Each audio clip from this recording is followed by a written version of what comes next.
आप यहाँ टिक नहीं सकते थे।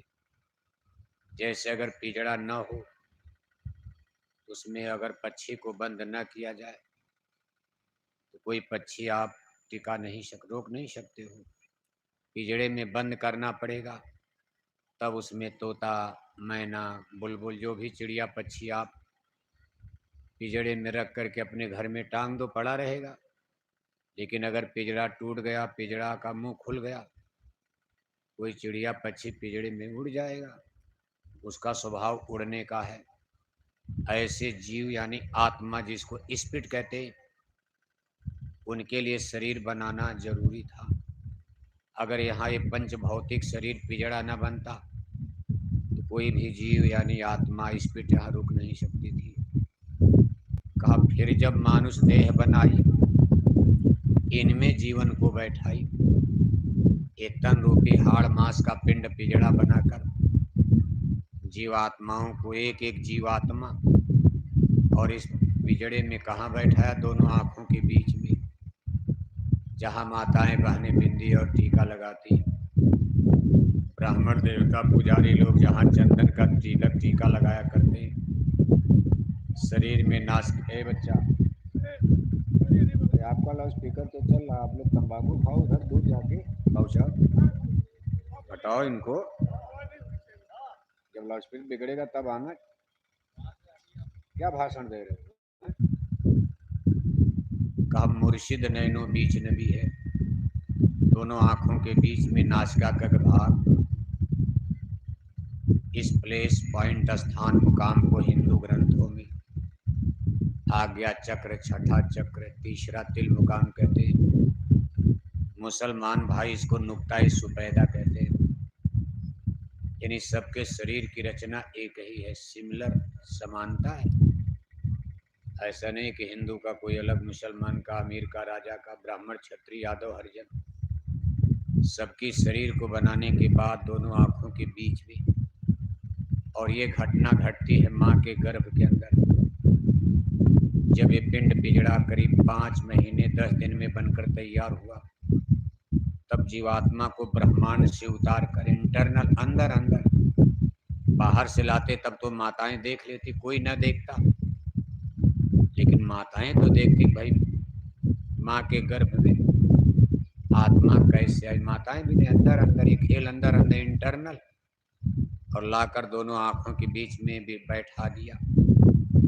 और जब आत्मा और शरीर दोनों मिल गए, यानी आत्मा पक्षी है और ये शरीर हमारा आपका पिंड यानी पिंजड़ा है।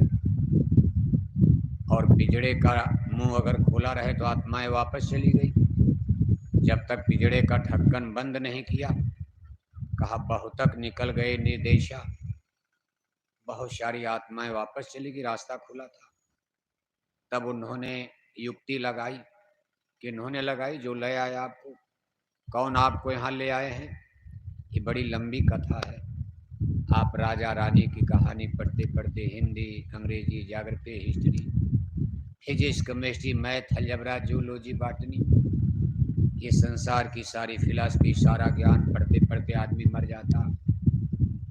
बस अपनी आत्मा के बारे में तो कुछ समझ ही नहीं पाते। भाई हम कैसे आ गए, हम कौन हैं, हम मनुष्य कैसे बन गए, और मनुष्य के बाद सदैव मनुष्य भी नहीं रहेंगे, परमानेंट, अस्थाई नहीं।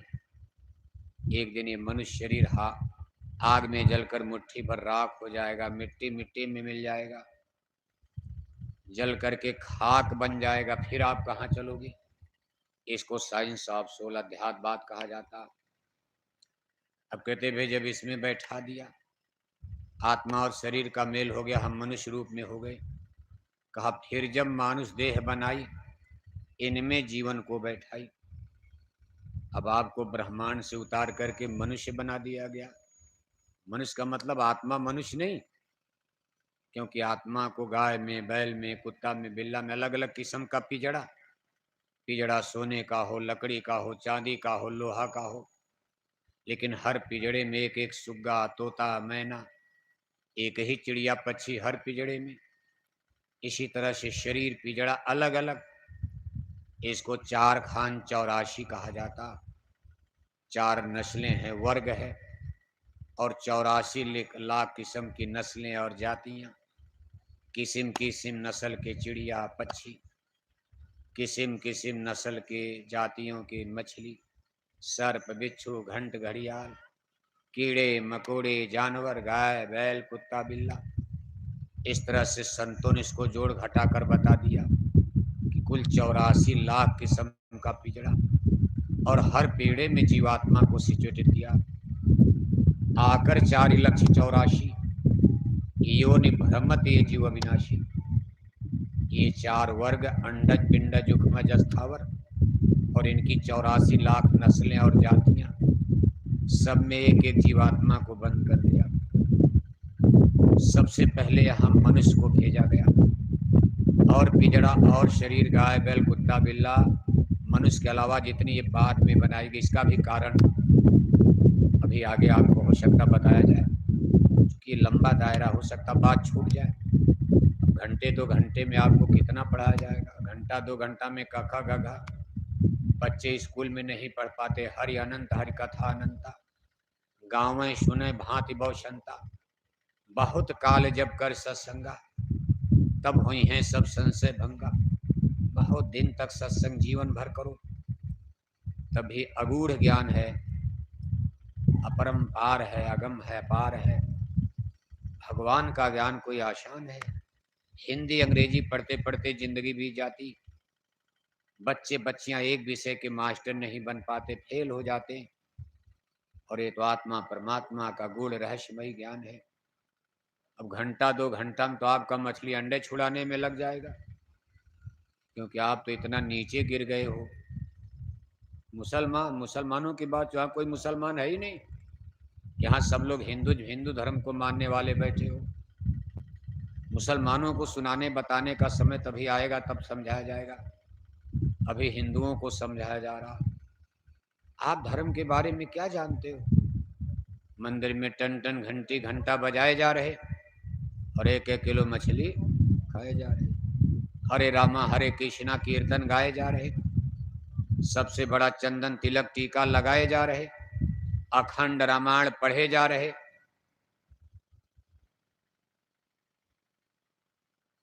गंगा गोदावरी नहाए जा रहे, और 1-1 किलो अंडा खाए जा रहे, 10-10 बोतल दारू शराब पिए जा रहे।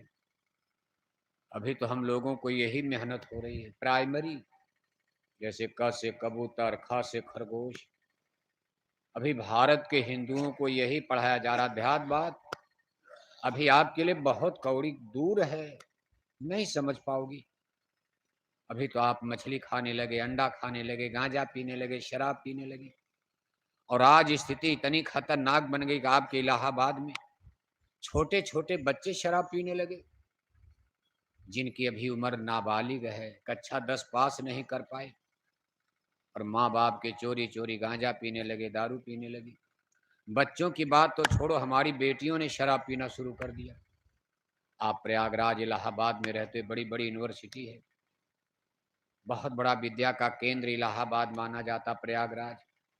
आप इलाहाबाद शहर में चले जाओ, इस यूनिवर्सिटी कॉलेज में इंजीनियर डॉक्टर की डिग्री लेने वाली बेटियां दूर दूर से आकर रहती, और वहां माँ बाप की चोरी चोरी बेटियों ने शराब पीना शुरू कर दिया। बताओ क्या धर्म समझ में आएगा? बेटियां शराब पीने लगेंगी, धर्म संस्कृति बचने वाली है, रामायण गीता की मर्यादा बचेगी, सनातन धर्म की रक्षा होगी, बूढ़े माँ बाप की इज्जत आबरू बचने वाली है। कभी भारत में राम राज आएगा, कभी भारत विश्व गुरु बन पाएगा।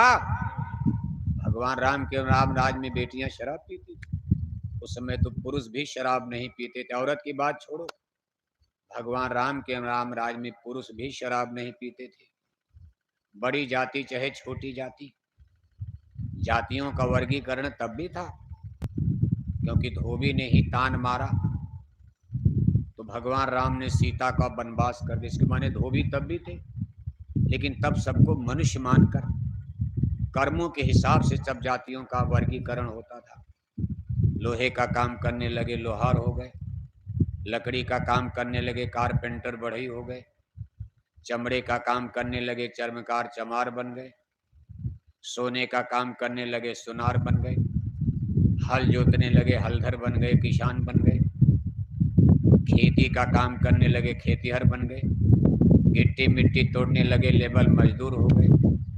जातियां भगवान ने नहीं बनाई, भगवान ने तो मनुष्य एक ही जाति और एक जाति में दो जाति बनाया, एक एक मर्द बनाया। यहाँ भी आप देखो अलग बैठी है, मिक्सचर नहीं हो सकता।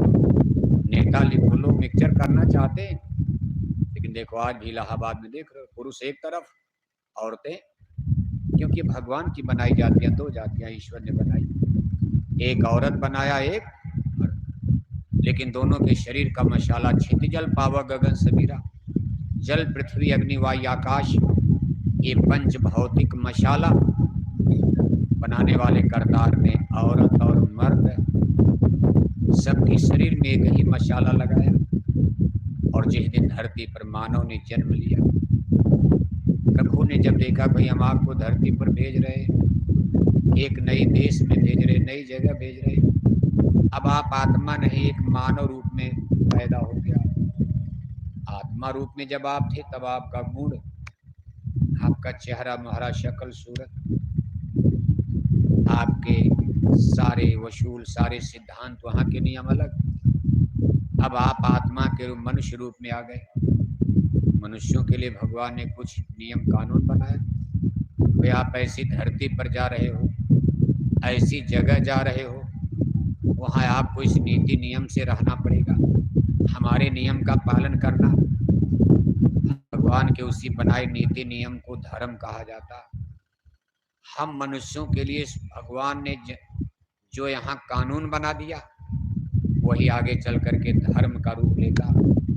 लेकिन शुरू में इसको सनातन धर्म कहा गया, सार्वभौमिक कामन सबके लिए लागू रहेगा, क्योंकि उसमें धरती पर कोई हिंदू नहीं था, उसमें कोई मुसलमान नहीं था, उसमें नेशंस राष्ट्र London America Germany Japan Bharat Pakistan नहीं था, उसमें लैंग्वेज और भाषा सबकी एक थी। जैसे गाय एक ही भाषा आज भी बोलती, कुत्ता आप अमेरिका लेकर चले जाओ, साल भर के बाद अमेरिका में आप अंग्रेजी बोलने लगोगे, लेकिन अपना कुत्ता लेकर अमेरिका गए, साल भर अमेरिका में रहो, आप हिंदी की जगह अंग्रेजी बोलने लगे और आपका कुत्ता भौं भौं भौं वहाँ भी करेगा, क्या फर्क पड़ता? भारत में भी भौंकता है कुत्ता, अमेरिका में भी रहकर भौं भौं करेगा, अंग्रेजी बोलने लगेगा। अपना कुत्ता लेकर आप पाकिस्तान चले, उर्दू बोलने लगे, वहाँ भी भौं भौं करेगा। अपनी गाय को लेकर के आप लंदन चले जाओ, साल भर में बाद आप अंग्रेजी बोलने लगोगे, लेकिन आपकी गाय लंदन में भी उसी तरह बोली जैसे भारत में बोलती। लेकिन मनुष्य इसी तरह शुरू में मनुष्य भी एक ही भाषा बोलता था, सारी दुनिया में जितने भी प्राणी।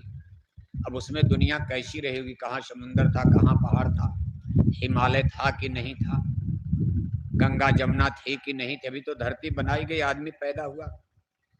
ये बड़े बड़े नगर बड़े बड़े शहर बड़ी बड़ी कोठियां थी कि नहीं था, कुछ नहीं था। इन्हीं की इलाहाबाद आसमान से कोठी भगवान ने बनाई है, इलाहाबाद में जितनी कोठी देख रहे भगवान ने बनाया, ये सब तो आदमी ने डेवलप किया, क्रिएटर बनाया धीरे धीरे घर मकान कोठी हवेली। आज बनते बनते बनते बनते इलाहाबाद कितना बड़ा, अभी आपके बचपन में इतना छोटा था प्रयागराज इलाहाबाद, आज आप देख रहे हो। अब इस तरह से बढ़ता जाए तब तो इलाहाबाद जाकर प्रतापगढ़ में मिल जाएगा, बनारस इलाहाबाद में सब कोठी बन जाएगी, लेकिन ऐसा होता नहीं। थोड़े दिन के बाद चेंज, कोई भूकंप आ जाएगा, गंगा जमुना में बाढ़ आ जाएगी, कोई जलजला आ जाएगा। ये सब संसार में आप देखते हो तमाम सभ्यताएं, मोहनजोदड़ो की सभ्यताएं, बड़े बड़े किले महल राजाओं के कहाँ जमी दोज हो गए, जमीन में दब गए। ये परिवर्तन 10-20 पीढ़ी के बाद, 1000-2000 साल के बाद इस धरती पर कुछ न कुछ ऐसी घटना घटती है, फिर नया शहर बनता है, नया गांव बनने लगता, और जब महाप्रलय आती तब तो धरती ही मिट जाती, फिर नई धरती ही बनाई जाती। करतार का कितना बड़ा ये विधान है। अब हम आप तो इस पर सोचते नहीं, बस रोटी कपड़ा मकान के चक्कर में खाओ पियो मौज उड़ाओ, बस आप इसी में अपना दिनचर्या बना लिया, सुबह से शाम तक एक ही काम, फिर अगले दिन सुबह से शाम तक वही काम, फिर तीसरे दिन सुबह से शाम तक वही काम। मसलन पूरी जिंदगी एक ही काम, सुबह उठना, दांतन मंजन, टट्टी पेशाब करना, नाश्ता करना, टीवी देखना, फिर भोजन करना, थोड़ी देर दफ्तर जाना, खेती दुकान दफ्तर का काम करना, फिर सब्जी लेकर घर में आना, बाल बच्चों को खिलाना, फिर सो जाना, फिर अगले दिन वही काम, कोई नया काम। बस इसी तरह पूरा जीवन एक रूटीन में अपने इस आत्मा के बारे में, जन्म मरण के बारे में आप कुछ चिंतन ही नहीं कर पाते, कोई विचार नहीं करते हो कि आखिर हम हैं कौन, ये जन्म मरण का खेल क्या होता। तो देखो भगवान ने धर्म बना दिया, इसी धर्म को सनातन धर्म कहा जाता। जिस दिन परमात्मा ने धर्म बनाया बड़ा सिंपल था, ये नहीं कि बड़ा लंबा चौड़ा रामायण गीता होता, तब नहीं थी, वेद भी तब नहीं था, मुसलमानों की कुरान मजीद नहीं थी, ईसाइयों का बाइबल नहीं था, सिखों का गुरु ग्रंथ साहब नहीं था, महात्मा बुद्ध के लिटरेचर नहीं थे, हिंदुओं का रामायण गीता नहीं था, कबीर नानक का जन्म नहीं हुआ था, क्योंकि धरती तो बहुत पहले बनी। उस समय परमेश्वर ने जब धर्म की रचना किया बड़ा सरल बना दिया, शाकाहारी वाली समस्या नहीं थी, मांसाहार का प्रश्न ही नहीं था, जैसे कुछ चीजों को उन्होंने शाकाहारी ही बना दिया, कुछ प्राणियों को शाकाहारी बनाकर भगवान ने पैदा, जैसे गाय, बैल, बकरी, आप देखते हो आज भी वो शाकाहारी, और कुछ को मांसाहारी श्रेणी में डाल दिया, खुद बना दिया। शेर है, शेर को दूध नहीं पिला सकते हो, शेर को खून चाहिए, लेकिन गाय को आप खून नहीं, उसको चारा पानी चाहिए। कुत्ता मांस खाएगा, हड्डी चूसेगा, लेकिन गाय का बछड़ा हड्डी नहीं, भले भूखा रहे मर जाए नहीं छुएगा। इसी तरह से मनुष्य को शाकाहारी ही बनाया गया, वेजिटेरियन लाइफ सिस्टम, शाकाहारी प्राणी बनकर गाय की तरह, बैल की तरह, बकरी की तरह, हाथी, घोड़ा, संसार का सबसे बड़ा जानवर देखो हाथी, उसको भी भगवान ने शाकाहारी, वेजिटेरियन शाकाहारी बना दिया। अब हाथी इतना बड़ा जानवर धरती पर, वैसे समुद्र में पानी में तो सबसे बड़ा जानवर मछली है, मछली की पूंछ में हाथी समा जाएगा। इतनी बड़ी बड़ी मछली समुद्र में रहती हैं, बड़ी बड़ी जहाजों को रोक देती हैं, उसकी एक छोटी सी पूंछ मछली की काट दो, ऐसे रख दो, मालूम पड़ेगा हाथी खड़ा। यानी हाथी का कई गुना बड़ा समुद्र में मछली, लेकिन धरती पर सबसे बड़ा जानवर हाथी माना जाता, लेकिन हाथी को शाकाहारी बनाया। इसी तरह से शेर को मांसाहारी बनाया, गाय बैल को शाकाहारी बनाया, कुत्ता बिल्ला को मांसाहारी बना दिया। अब मनुष्य तो सबसे श्रेष्ठ था, अब इसको मांसाहारी बनाने का कोई प्रश्न ही नहीं उठता, इसको निश्चय ही भगवान ने शाकाहारी बनाकर पैदा किया। इसलिए जब सनातन धर्म की रचना ईश्वर ने कानून बनाया, ये मैटर ही नहीं था। आज जैसे मैटर है, जय गुरुदेव मिशन का मैटर क्या है, सबसे बड़ा मैटर हमारा आज यही बन गया, भाई शाकाहारी हो जाओ, हाथ जोड़कर विनय हमारी, और हो जाएं सब कुल सारा समय तो इसी में क्या सत्संग सुनाया जाएगा बताओ। आप शाकाहारी बनोगे नहीं, फिर आत्मा परमात्मा भजन भक्ति के बारे में सुनाया क्या जाएगा। पहला तो चीज है कि आप शाकाहारी बनो, अपने सिद्धांत पर वसूल पर आओ। आपको भगवान ने जिस रूप में बनाया, कम से कम उस रूप में तो खड़े हो जाओ। आप मांसाहारी हो चुके हो, नॉन वेजिटेरियन लाइफ सिस्टम, और जो मांसाहारी हो जाता शराब कबाब, उसका चाल चलन आचार विचार व्यक्तित्व चरित्र नष्ट हो जाता। शराब के नशे में आप देखते मामा भतीजी नहीं पहचान रहा, देख रहे हो चारों तरफ नजारा है, चाचा भतीजी नहीं पहचान रहा, मामा भांजी नहीं पहचान रहा, घर में भतीजा चाची को नहीं पहचान पा रहा, बाप बेटी नहीं पहचान रहा, भाई बहन नहीं पहचान रहा। सरकारों का डंडा, पुलिस का डंडा चल रहा है, काउंटर हो रहे, गोली मारी जा रही, जेल जुर्माना सब हो रहा, लेकिन बच्चे बच्चियां गलती कर रहे हैं, बूढ़े बुजुर्ग तक गलती कर जाते हैं। ये सब इस गंदे खान पान का असर है, धर्म कर्म क्या बचेगा। इसलिए जय गुरुदेव मिशन की तरफ से आपको प्राइमरी उस स्तर पर ला जा जो आप शुरुआत में थे।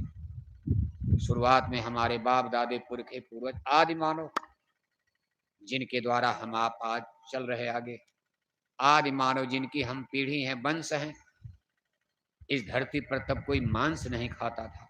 कोई मनुष्य, जानवर में अलग अलग था, लेकिन मनुष्य कोई मांस नहीं खाता था। उसको सतयुग कहा गया। कहा सतयुग सब जोगी विज्ञानी और कर हर ध्यान तरह भव। सतयुग में कोई मांस नहीं खाता था, कोई शराब नहीं पीता था, कोई गांजा नहीं पीता था। सबकी आंखें इतनी पवित्र थी कि माँ बहन बेटी की पहचान थी। सबके चरित्र अच्छे थे, व्यक्तित्व अच्छा था, सबका कर्म अच्छा था। बस एक ही उनका मैटर लक्ष्य था, आत्मा का कल्याण करना, भजन करना, साधना करना। कोई साधु बनकर करता था, ऋषि मुनि जंगल चले गए, तमाम इतिहास पढ़ते हो। राजा महाराजा गृहस्थ आश्रम।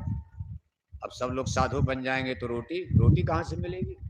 सब लोग साधु बनकर पूजा करने लगो, प्रयागराज में घंटी घंटा बजाने लगो, तो ट्रैक्टर कौन चलाएगा? और सब लोग भीख मांगने जाओगे, खेती कोई कर ही नहीं रहा, आपको गेहूं चावल अनाज आपको भिक्षा में कौन देगा? कुछ लोग साधु बनकर पूजा करते थे, गृहस्थ में ही करते थे।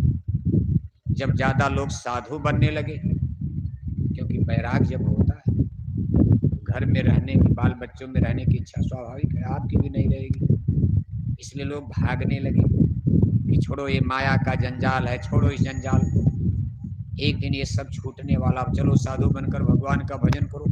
असली चीज तो परमात्मा है, भगवान का भजन है। तो ऋषि मुनियों ने कहा ना ना ना, आपका भजन साधु बन करके जैसा करो, उससे अच्छा तो गृहस्थ आश्रम में बनेगा। क्योंकि गृहस्थ आश्रम में आप जो कमाई करोगे, खेती दुकान दफ्तर, अपने कुबते बाजू मेहनत ईमानदारी से जो आप कमाई करोगे, अपना भी पेट भरोगे, बाल बच्चों का भरोगे, चिड़िया तमाम पक्षी चिड़िया जानवर का भी पेट भरोगे, आपको पुण्य मिलेगा। कोई गरीब गुरबा आएगा, उसको भी आप 2 रोटी खिला दोगे, आपको पुण्य मिलेगा। एक ऐसा कानून सामने बनकर आ गया, तब सब लोग गृहस्थ आश्रम की तरफ मुड़ गए। नहीं तो सतयुग में तो सब साधु ही बनना चाहते थे। इतना लोगों के अंदर ज्ञान वैराग्य था। वैराग्य बहुत बड़ी चीज, जब वैराग्य जागता विरह, फिर ये दुनिया बहुत फीकी लगती। जैसे आपके पेट में टट्टी है, पेट में टट्टी है कोई फर्क नहीं, लेकिन एक बार टट्टी अगर बाहर आ जाए तो आपसे कहा जाए जरा टट्टी पेट में फिर डालो, कोई डालेगा? इसी तरह ये संसार कूड़ा कचरा है। एक बार अगर इसका ज्ञान हो गया, कोई भी इसमें फंसना नहीं चाहता। इसको विरक्ति और वैराग्य कहा जाता। लोग छोड़कर जंगल चले, बड़े बड़े राजा, थोड़ा सा भी ज्ञान होते ही गोपी चंद भरथरी राजा, महात्मा बुद्ध है, अपने सुंदर सुंदर किले महल, अपनी सुंदर से सुंदर महारानियों को, बाल बच्चों को छोड़कर सीधे जंगल की तरफ जाकर फकीर बन गए, साधु बन गए। और वैराग्य कैसे आता? कभी भी आ सकता। आज आप सत्संग सुन, इसी में आ सकता। कोई बात आपको लग गई, आ जाएगा। अरे भाई वाकई दुनिया झूठी, भाई सही कह रहे जय गुरुदेव मिशन के लोग, ये संसार झूठा है। सब लोग एक दिन छोड़कर चले गए, हम भी चले जाएंगे। कोई और घटना घटी, उसी में बैराग आ जा। किसी को मरते दम देख लिया, श्मशान घाट पर देख लिया, भाई इतना बड़ा आदमी देखो, इतनी दूर फांसी पर लटकाया जा रहा। अरे ये संसार देखो, इसका रुतबा था इलाहाबाद में, चलते थे तो इलाहाबाद की सड़कें कांपती थी।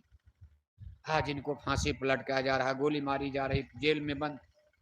आदमी सोचता भाई हम किस खेत की मूली हैं, क्या घमंड करना, मन रे क्या गुमाने अब करना, तन तो तेरा खाक मिलेगा, 84 जा पड़ना।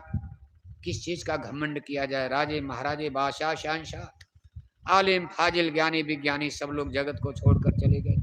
कहा एक राजा था एक रानी, और मर गए राजा मर गए रानी, हो गई खत्म सबकी कहानी खत्म। हमारी आपकी जिंदा रहेगी कहानी, सबको चलना। देखो वैराग्य का सवाल आता। महात्मा बुद्ध, अब महात्मा बुद्ध का नाम तो सभी सुनते हो, जानते भी हो। महात्मा बुद्ध जी राजकुमार थे, राजमहल में परवरिश, कपिल वस्तु में, शाक्य वंश के प्रतापी राजा शुद्धोधन के घर में उनका जन्म हुआ। राजकुमार, जिस दिन उनका जन्म हुआ, राजा महाराजा लोगों की बात अलग होती।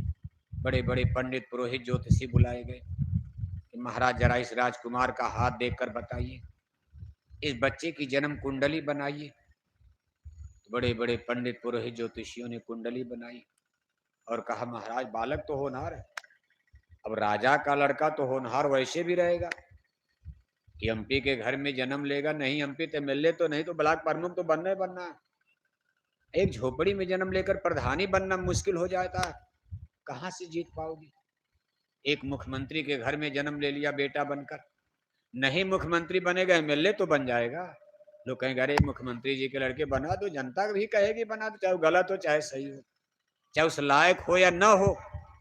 ये परंपरा चली आ रही। राजाओं के जमाने में भी राजे महाराजाओं के घर में बच्चा पैदा तो राजा बन जाते थे। आज एमपी एमएलए के घर में पैदा होने वाले ही एमपी एमएलए ज्यादातर बनते, चाहे आप कितना वोट देते हो, लेकिन बनेगा वही। मिनिस्टर है तो मिनिस्टर का लड़का मिनिस्टर बन जाए, क्या करोगे आप? आपका वोट और कोई मतलब माने नहीं है, सब ईश्वर की लीला होती। एक मामूली आदमी गरीब झोपड़ी में जन्म लिया, माँ बाप के पास कुछ है ही नहीं, उसके घर में एक पाव दूध की इंतजाम न हो, ब्लॉक प्रमुखी का चुनाव लड़ेगा, मार देगा कोई गोली, खत्म हो जाएगा खेल उसका। इतना पैसा कहाँ, उसको तो किसी तरह जीवन भर कमाएगा, घर बना लेगा, झोपड़ी है उसका तो घर बनाने में पसीना आ जाएगा, क्या चुनाव लड़ेगा, क्या एमपी एमएलए बनेगा। ये सब कुदरती विधान से चला रहता है सिस्टम। अब हम आप भ्रम करते हैं हम आप राजा बना रहे हैं, हम आप एमपी एमएलए बना रहे हैं, मिनिस्टर बना रहे हैं, सब बना बनाया खेल है। विधाता भी कोई चीज, भगवान भी कोई चीज है, और इसमें सब अपने पूर्व जन्म के कर्मों का लेखा जोखा चलता। अगर राजा बनना होता तो मुख्यमंत्री के घर में आपका जन्म न होता, आपको प्राइमरी का मास्टर भी नहीं बनना है। जिंदगी भर पढ़ते रहो, कक्षा 10 फेल, क्या बनोगे मास्टर? जिसको बनना उसको भगवान ने प्रधानमंत्री के घर में ही जन्म दे दिया, उसको मुख्यमंत्री के घर में जन्म दे दिया, उसको इलाहाबाद के एमपी के घर में जन्म दे दिया। जीवन भर घूमे चाय पानी करें, उनके पास इतनी जमीन है, खजाने में पैसे की कमी नहीं है, उसको घर मकान की क्या चिंता। मिनिस्टर के बेटे हैं, उनके खजाने में इतना भरा हुआ, जीवन भर जाकर इलाहाबाद में नेतागिरी करें, जिंदाबाद मुर्दाबाद करें, कत्ल मारें, गोली मारें, उनकी जमानतें होती रहेंगी, उनके पास पैसे की कमी नहीं। और जो गरीब घर में जन्म ले लिया उसको तो 2 रोटी कमाएगा नहीं, ठेला खींचेगा नहीं, ट्रैक्टर चलाएगा नहीं, तो शाम को बच्चे भूखे में नेतागिरी करेगा। वो 4 दिन नेतागिरी करेगा, बीबी चप्पल उठाएगी, तू नेता बने घूम रहा, बच्चे भूखे मर रहे, बच्चों के दवाई पढ़ाई का इंतजाम नहीं, तू चुनाव लड़ने जा रहा, छोड़ दे प्रधानी। वो प्रधानी भी लड़ना उसके लिए कठिन हो जाता। कहने का कुल मतलब देखो, महात्मा बुद्ध राजा के लड़के, पंडित पुरोहितों ने जन्म कुंडली देखकर उजागर कर दिया, बता कहा महाराज बच्चे की हाथ की रेखाएं बता रही, बड़ा होनहार होगा, इसकी जन्म कुंडली में 2 योग लग रहा है। एक योग ये है कि संसार का बहुत प्रतापी चक्रवर्ती सम्राट बन सकता, लेकिन महाराज एक दूसरा योग बड़ा खतरनाक है। दूसरा इसका योग बता रहा है कि बहुत बड़ा साधु भी बन सकता। राजा ने कहा ना ना ना ना, मैं साधु नहीं बनने दूंगा, कौन चाहेगा मेरा बेटा भगत बन जाए। जय गुरुदेव मिशन में रहने वाले लोग वो भी नहीं चाहते कि हमारा बच्चा जो है जाके प्रचार करे, जाए दिन भर बोरा पहन के, वो भी कहीं इंजीनियर बनो, डॉक्टर बनो। अरे भाई हम तो प्रचार करें, आप तो कम से कम घर मकान कोठी हवेली बनाओ। कौन चाहेगा कि भाई मेरा बच्चा भगत बन जाए, माला जपे।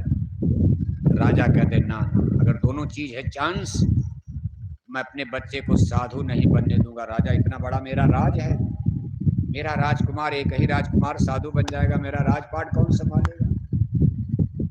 लेकिन पंडित पुरोहित ज्योतिषी कह रहे कि महाराज आपके बस में नहीं है। कहा क्या? कहा इसमें खतरा थोड़ा सा है, इसमें राजयोग कुछ कम है और साधु का योग, महात्मा का योग थोड़ा सा ज्यादा है। इसका जो झुकाव है ये साधु महात्मा की तरफ थोड़ा पल्ला ज्यादा झुक रहा, इसलिए डर है कि ये बच्चा साधु ही बन जाएगा। राजा ने कहा उतना तो मैं निपट लूंगा, इसको माया में लगा दूंगा। अब राजा ने देखो शुरू किया। महाराज शुद्धोदन जो महात्मा बुद्ध के पिता थे, कपिल वस्तु के राजा, जो इस समय नेपाल में पड़ता कपिल वस्तु, उन्होंने राजकुमार के लिए 3 सुंदर सुंदर महल बनवा दिया। 3 घर बनवाया, जाड़ा वाला अलग, गर्मी वाला अलग, बरसात वाला अलग। जाड़े वाले घर में जाओ तो घर गर्म लग रहा, गर्मी वाले महल में जाओ तो वहाँ ठंडा लग रहा। ऐसे 3 तो अलग अलग महल बनवा दिया, चौकी, पुलिस चौकी पहरा लगवा दिया कि राजकुमार को बाहर मत जाने देना। और अगर कभी राजकुमार महल के बाहर जाते हैं, इनके पीछे पीछे उन्होंने सिपाही लगा दिया कि किसी साधु महात्मा का इस सत्संग न सुनने पाए। डर यही था कि अगर कहीं साधु महात्माओं का सत्संग राजकुमार ने सुन लिया, हो सकता है इनके बैराग जाग गया, साधु बन गया। कहीं इनको सत्संग में जाने ही मत देना, कहीं कथा कीर्तन हो रहा हो, धर्म कर्म का कोई कर्म कांड पूजा पाठ वहां मत जाने देना, सीधे घुमाकर महल में लाओ। सिपाही लग गए, सब चलता रहा। जब उनकी उम्र 24-25 साल हो गई, महाराज ने सोचा बहुत सुंदर एक शादी भी करवा दिया जाए, क्योंकि ऐसा माना जाता भाई शादी के बाद आदमी फंस जाएगा जाल में। तो बहुत सुंदर राजा थे, बहुत खोजबीन करके बहुत सुंदर स्त्री, बहुत सुंदर राजकुमारी थी, और महात्मा बुद्ध जी की शादी करवा दी गई। उम्र हो गई 25 साल। साल भर बीता, एक बच्चा भी पैदा हो गया, सुंदर बच्चा पैदा हुआ आराम से। अब राजा साहब सोचने लगे कि अब तो राजकुमार फंस गए, घर में बहू आ गई, बेटा हो गया, अब तो माया में फंसे, अब इनको राजपाट दे दिया जाए, राजा बन जाए।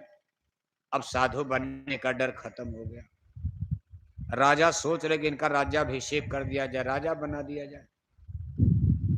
देखो विधि का विधान देखो। महात्मा बुद्ध एक दिन अपने सारथी के साथ रथ पर बैठ करके हवा खाने के लिए महल के बाहर निकले। पहरा पड़ रहा, सिपाही लगे हैं, सामने देख रहे हैं कि बुढ़ा आदमी बिल्कुल दुबला पतला, उसका पेट और पीठ सिमट कर एक हो गया, भूख से तड़प रहा। लाठी लेकर के, बुढ़ों को आप देखते हो लाठी लेके गड़गड़ गड़गड़, चमड़ी झूलने लगती, हड्डी दिखाई दे रही। नंगा धड़ंगा गरीब आदमी लाठी लेकर उनके रथ के आगे आगे गड़गड़ गड़गड़ कांपता चल रहा है, संजोग से आगे आ गया। महात्मा बुद्ध ने कहा सारथी ये कौन है? सारथी ने कहा महाराज आदमी है। अरे कहा आदमी है, ये आदमी है कि भूत है? अरे कहा महाराज ये भी आदमी है। अरे कहा आदमी ऐसा भी होता? अपने शरीर को देख रहे हैं, वो तो 25 साल की जवानी की उम्र है, राजा के लड़के हैं, सोने चांदी पन्ना पुखराज, शरीर पर सुंदर सुंदर गहने चमचम हीरे की तरह से, सोने की तरह से चेहरा चमक रहा, अपने शरीर को देख रहे। और उस गरीब बुढ़े आदमी के शरीर को जो भूखा है, नंगा है, बालों में धूल मिट्टी लगी, पैरों में जूते चप्पल नहीं, फटी पुरानी धोती लपेटे कमर में, गड़गड़ कांपते कांपते। अरे कहा आदमी ऐसा भी होता? अरे कहा महाराज ये बुढ़ा हो गया। कहा बुढ़ा क्या होता? कहा आदमी के जीवन की 4 अवस्थाएं होती है। एक शैशवावस्था, एक अज्ञान अवस्था, बोध अवस्था, जिस दिन माँ के गर्भ से जन्म लेता, 4-6 साल के बाद फिर दूसरा उसकी अवस्था होती है, जिसको बाल्याकाल ब्रह्मचर्य कहते, स्कूल में पढ़ना लिखना। तीसरा जुआ जौवन जवानी होता, और चौथा हाथ पैर शिथिल हो गए, बुढ़ापा वृद्धावस्था आता। हे महाराज इसने अपने जीवन का 3 काल पूरा कर लिया, इसका अंतिम काल वृद्धावस्था बुढ़ापा चल रहा है। महात्मा बुद्ध ने कहा सबका होता? तो सारथी कह रहा महाराज ये नियम नेचुरली कॉन्स्टिट्यूशन, ये परमेश्वर का बना नियम है सबके लिए। अरे कहा मैं भी? कहा मेरे लिए भी रहेगा? कहा हाँ महाराज आप भी बच्चे थे, आपका बचपन बीत गया, आपका बाल्याकाल बीत गया, शिक्षा दीक्षा हो गई, अब आपकी राजकुमारी से शादी होगी, आपका जुआ अवस्था जौवन अवस्था बेटा पैदा हो गया, अब आपके जीवन का तीसरा कालक्रम चल रहा है। इसके बाद आपको भी बुढ़ापे में इसी तरह से। अंतर ये जरूर होगा, इसके हाथ में लकड़ी की छड़ी है, आपके हाथ में सोने की छड़ी, क्योंकि आप राजा हो। आपके हाथ में बांस की नहीं, सोने की छड़ी होगी, और एक गरीब आदमी तो इसके हाथ में बांस की लकड़ी है। बाकी इसी तरह आपका भी शरीर जर्जर हो जाएगा। महात्मा बुद्ध ने कहा चारा तो वापस करो। तो अब देखो उनको लगा झटका, अरे मैं बुढ़ा हो जाऊंगा इसी तरह जर्जर, फिर ये शरीर का घमंड क्या करना, मैं बुढ़ा हो जाऊंगा। आज मैं राजा हूं, तीर तलवार चला रहा, राजपाट के लिए मैं रोज कत्ल कर रहा, मार करूंगा, लड़ाई लड़ूंगा, और एक दिन मैं बुढ़ा हो जाऊंगा। आकर के महल में चारपाई पर गिर करके चिंतन करने लगी। अब वही दिमाग में नाचने, सब उनका सुख, 56 किस्म का व्यंजन रखा, अच्छा नहीं लग रहा। मैं बुढ़ा हो जाऊंगा, मैं बुढ़ा हो जाऊंगा, मैं ऐसा हो जाऊंगा, ऐसा हो जाऊंगा, मेरी महारानी का तब क्या होगा जब मैं इसी तरह गड़गड़ गड़गड़ को, मेरी रानी का क्या होगा। यही सोच रहे। खैर धीरे धीरे फिर अपने को संभाला, अपने को अटेंड किया। लेकिन 1 हफ्ते 6 दिन के बाद फिर निकले हवा खाने। कहा सारथी चलो अच्छा फिर घूमने। और तब तक देख रहे हैं कि सामने 4 आदमी एक मुर्दा को कंधे पर लादे हुए, जनता पीछे पीछे, और 4 आदमी कंधे पर लादे दादे राम नाम सत्य है, राम नाम सत्य है बोलते आगे आगे। तब तक इनका रथ पहुंच गया। विधि का विधान देखो, ये होना था। इन्हीं विधाता भगवान का खेल क्या होता है। संजोग से मुर्दा सामने आ गया और पीछे पीछे जुलूस उसका निकल रहा, लेकिन उसमें जिंदाबाद मुर्दाबाद नहीं बोला जा रहा। क्या बोला जा रहा? राम नाम, राम नाम, बाकी सब असत्य है। महात्मा बुद्ध ने कहा मंत्र सारथी ये क्या है, किसका जुलूस जा रहा? अरे कहा महाराज वही बुढ़ा आज मर गया जिसको 1 हफ्ता पहले आपने देखा था। पता चला कि आज नगर में उस बुढ़े की मौत हो गई। महात्मा बुद्ध ने कहा मरना क्या होता? कहा महाराज आत्मा शरीर से निकल गई, आत्मा अलग हो गई, शरीर अलग हो गया। महात्मा बुद्ध जी ने कहा कि अब इसको क्या करेंगे? कहा महाराज इस मुर्दा को ले जाकर के आग में जलाया जाएगा, अभी 1 घंटे 2 घंटे में जल जाएगा बुढ़ा। महात्मा बुद्ध ने कहा आदमी जलाया जाता है? अरे ये शरीर जला दी जाएगी। अब अपने शरीर को फिर देख रहे हैं, सूरज की तरह से चमकता चेहरा, सोने की तरह से चमकती काया शरीर, सोने चांदी के गहने पहने हुए। महात्मा बुद्ध कहते हैं कि सारथी मैं भी जला दिया जाऊंगा। अरे कहा महाराज आप भी जलाए जाओगे। और कहा मेरी महारानी जिन पर मैं मोहित हूं, जिन पर मैं फिदा रहता हूं, मेरी महारानी। कहा महाराज वो भी जलाई जाएंगी, वो भी बुढ़ी हो जाएंगी। राजा रानी सब बुढ़े, सब चले गए, आप लोगों को भी चलना है। कहा मेरे राजपाट का क्या होगा? कहा वही आपका जो बेटा 1 साल का, तब तक वो सयाना हो जाएगा, वो आपकी तरह जवान हो जाए, वो राजा बनेगा। आप आग में जलोगे, मरोगे, और आपका बेटा तब तक बड़ा होकर गद्दी संभालेगा। हे महाराज इसी तरह संसार में चलता रहता, कोई आ रहा कोई जा रहा, आना और जाना, आना किसी का और जाना किसी का लगा रहता। अरे महात्मा बुद्ध ने कहा इतना धोखा, इसी धोखे के लिए मुझे सोने चांदी के कपड़े पहनाए गए, मेरी शादी करवाई गई। महारानी मैं अहंकार में बोलता मैं राजा है, मेरी रानी है कुछ नहीं, झूठा है। वापस करो रथ। रथ वापस करवाया और महल में आकर चारपाई पर गिरे और लगे सोचने आज बहुत बड़ा झटका लगा, मैं जल जाऊंगा, मेरी महारानी भी आग में जल जाएंगी, फिर दोबारा मुलाकात होने वाली नहीं है, इस शरीर से फिर कभी कोई मिल नहीं सकता। अभी तमाम देखो दिमाग में चिंतन घूम, सत्संग नहीं सुना, कैसे कैसे ज्ञान हो जाता, सुन रहे सोच रहे आखिर ये सारा संसार तो झूठा है। कहो उमाय अनुभव अपना, सत हरि भजन जगत सब सपना। सब संसार झूठा है। सत्य क्या है? मुझे सत्य की खोज करनी चाहिए। इन झूठी चीजों में समय गंवाना बेकार है। जो बीत गई सो बीत गई।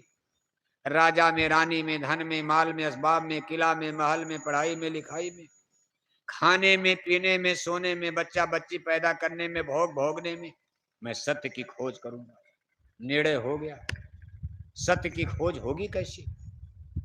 इतना तो जानते भाई, गुरुओं की खोज करो, महात्माओं के पास चलो, बताएंगे कुछ। महात्मा बुद्ध ने कहा आज ही मैं साधु बन जाऊंगा। अपने आप निर्णय ले लिया कि अब 1 मिनट इस महल में नहीं रहूंगा। महल में, धन में, दौलत में, संसार के भोग में, इस माया के जाल में सत्य का ज्ञान कभी हो ही नहीं सकता। इस बंधन से मुक्त होना पड़ेगा, निर्मुक्त, बंधन मुक्त, माया परे होना पड़ेगा। महात्मा बुद्ध ने कहा आज ही मैं जंगल चला जाऊंगा। किसी से बताया नहीं क्योंकि पहरा पड़ रहा था। अगर किसी से कह देते कि आज मैं साधु राजा साहब मलट्टी लगवा देते, गिरफ्तार करवा लेते। महारानी को पता चलता, बता देते मैं साधु बनने जा रहा। कोई पत्नी चाहेगी कि मेरा पति साधु बन जाए भरी जवानी में? किसी को नहीं बताया, मन में सोच लिया कि सबको सो जाने दो, आज ही आधी रात को मैं जंगल जाऊंगा। सब लोग सो गए। महात्मा बुद्ध ने सोने चांदी के सारे कपड़े उतार कर रख दिए, फटी पुराने चिथड़े पहनकर और साधु रूप बनाकर, फटा पुराना पहनकर, और जब चलने लगे तो महारानी का मोह तो नहीं आया। इतना तीव्र वैराग्य था, झटका इतना बड़ा लगा था, रानी का मोह तो नहीं आया, लेकिन 1 साल के बेटे का मोह जाग जाता। मोह बहुत बड़ी चीज है। आप पढ़ते हो ना कि मोह सकल व्याधिन कर मूला, यानी मोह इतनी बड़ी गिल्टी है जिसने जीव को यहां बांध रखा। महारानी का मोह तो टूट गया, लेकिन 1 साल के बेटे का मोह जाग जाता। महात्मा बुद्ध सोचते हैं कि जिस दिन ये बच्चा जगेगा, बड़ा होगा, सयाना होगा और पूछेगा मेरे पिताश्री कहाँ हैं, तो क्या गुजरेगी इस बच्चे पर। अभी तमाम चिंतन हो रहा उनके अंदर, मन का खेल है सब। ये भी माया ही थी, मोह नहीं होना चाहिए था। लेकिन महात्मा बुद्ध अभी महात्मा नहीं थे, राजा थे और राजमहल छोड़ने जा रहे हैं। मोह जाग गया तो सोचा चलो अच्छा बच्चे से एक बार प्यार कर लूं। बच्चा महारानी के पास सो रहा था। महारानी माने यशोधरा, उनकी महारानी का नाम था यशोधरा और बेटे का नाम था राहुल। छोटा बच्चा माँ की गोद में सो रहा। महात्मा बुद्ध जाते उसको चूमने लगते, बच्चे को चूमने लगते, चलो अंतिम प्यार दे दूं। तब तक बच्चा जाग गया और जाग करके लगा जोर से रोने। महात्मा बुद्ध घबरा गए, कहीं महारानी न जाग जाए, और महारानी अगर जाग गई मुझे इस भेष में देखें, कहा कहाँ जा रहे हो? सोने चांदी उतार कर ये क्या पहन लिया, साधु फक्कड़ का भेष।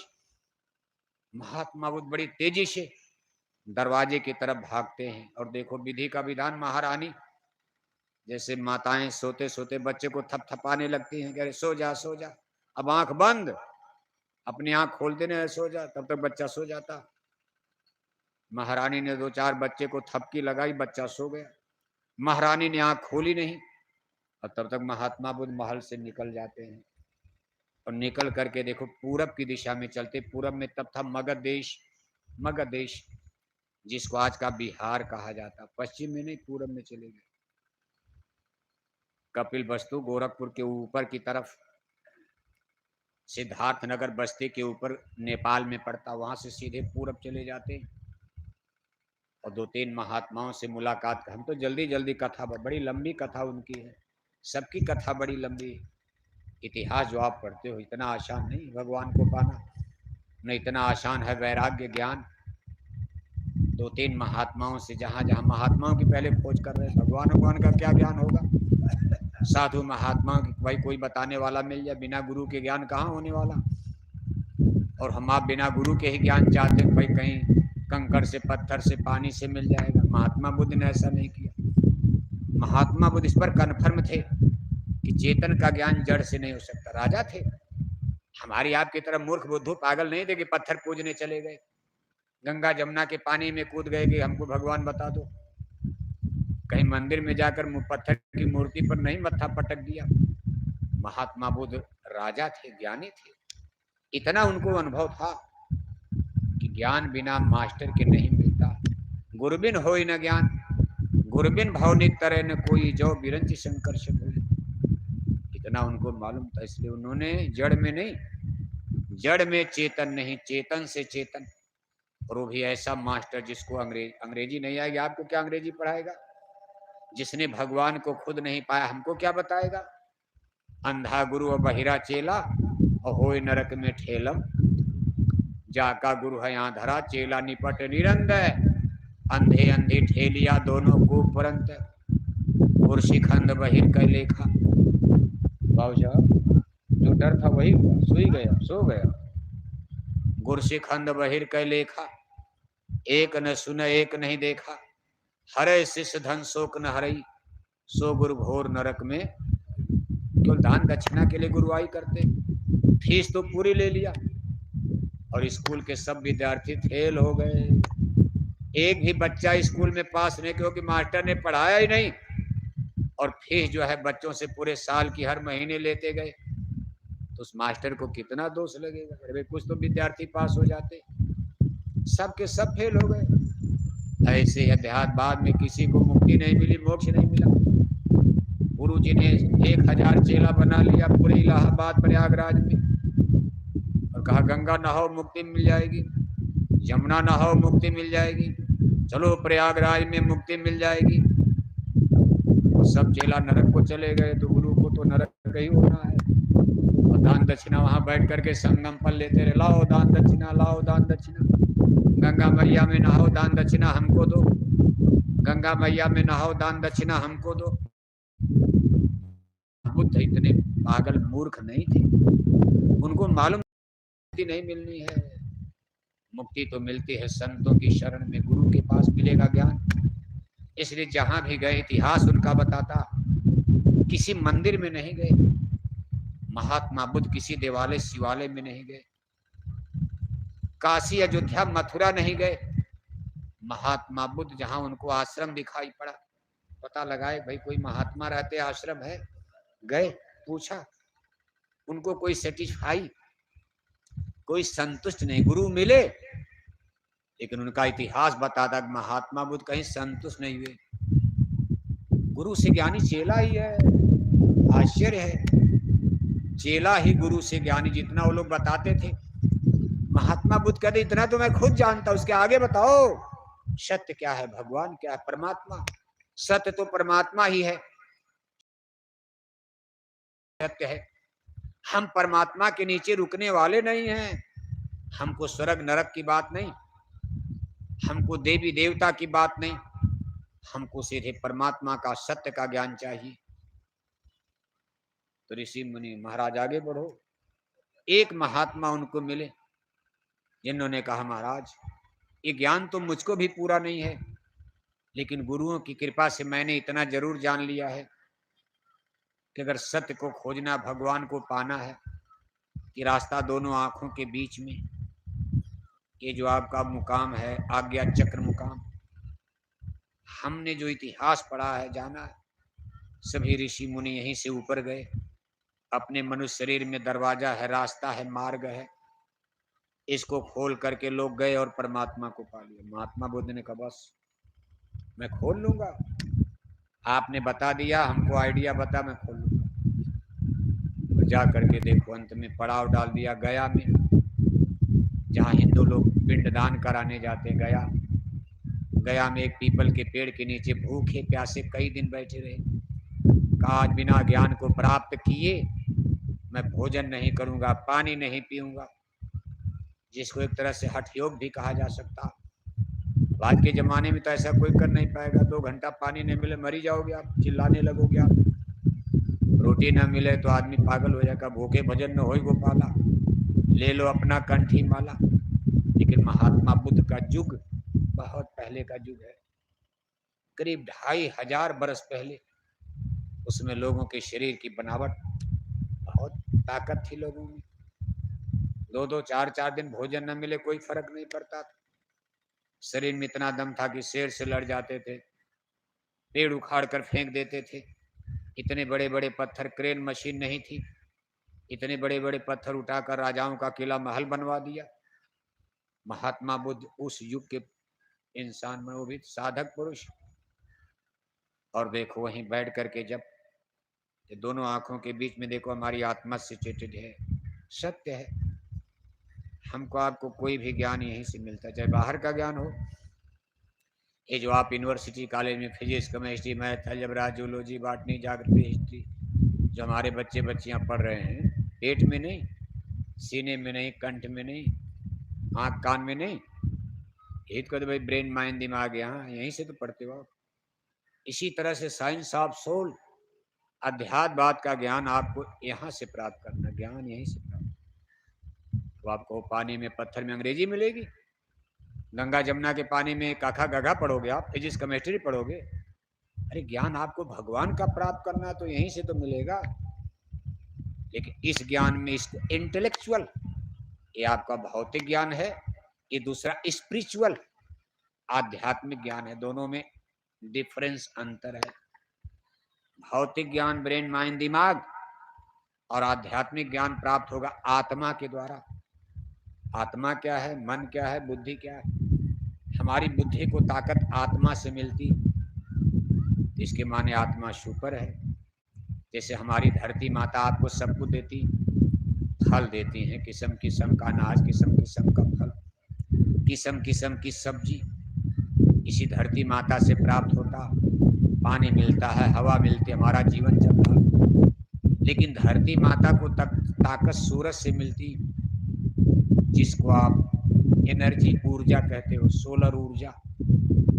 अगर ये 1 महीने के लिए सूर्य नारायण आसमान में गायब हो जाए, हमारी धरती माता का सारा पानी सड़ जाएगा, सबकी शरीर में खुजली होने लगेगी, धीरे धीरे मरने लगोगे। यानी हमारी धरती माता को ऊर्जा, एनर्जी, लाइट, रोशनी सूरज से मिलती।